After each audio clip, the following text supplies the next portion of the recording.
In this video, we are going to show you exactly how to break down a Pasture Fresh Chef-Ready Rack. After removing from the bag, you may notice a small remnant of skirt in one corner. Counting from the strip end towards the chuck end, we have 8 ribs on the Chef-Ready Rack. If we look at the chuck end, you will also see a small piece of blade bone, which we will remove when we break this down. The Chef-Ready Rack is essentially the same primal as the Frenched rack, just less trimmed down. Chefs often remove the fat cap in one piece to make bacon out of it. As you can see, the chine bone is completely removed. We will show you both how to produce chef-ready chops, as well as regular Frenched cutlets, out of this one primal. On the chuck end, you can see how prominent the spinalis is, around the small eye muscle. Then on the strip end, we have a larger eye muscle, with the spinalis pretty much non-existent. The ribs of an animal are not perfectly straight. They start relatively straight on the chuck end, and as they progress towards the back of the animal, there is an increasing tilt. So bearing all that in mind, we're going to start at the strip end by taking the last little rib off of the rack, and then commence our chops. First thing is to make a small incision with your knife between each bone. Then knife cleanly right through. These chops are just looking fantastic. Here we have 4 beautiful chef-ready chops. The first one has not much bone left because of the angle.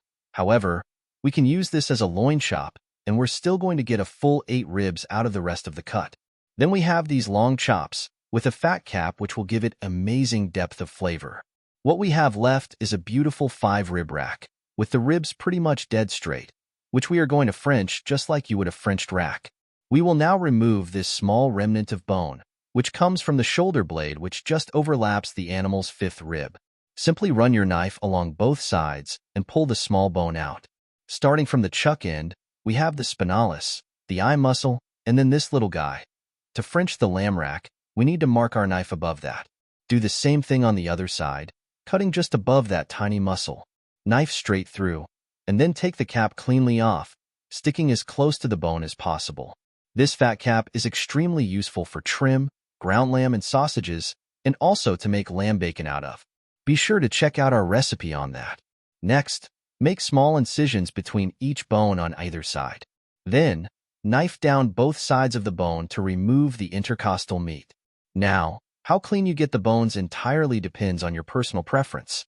Some people are happy with this level of Frenching, but if you want to get this perfect, stick around. There are 2 ways you can achieve perfectly clean rack bones. Number 1, scrape them with your knife at right angles to the bone.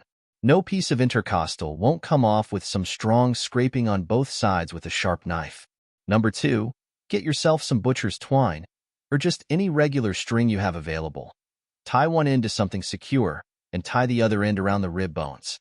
Pull, and check how clean this last bone is after having wrapped the string around it and pulled it off. Now we've completely Frenched this rack of lamb, and you can see it's just looking gorgeous. So from a whole Pasture Fresh Chef-Ready Rack, we take a small piece of skirt steak, 4 beautiful cap-on chops, rancher style, a full 5-rib lamb rack, fully Frenched, which we can portion into double or single cutlets, the fat cap which we will use for bacon, and some lamb trim. So there you have it, a full breakdown of the Chef-Ready Rack, from chuck end to strip end. If you found this video helpful, be sure to subscribe, and we'll see you next time.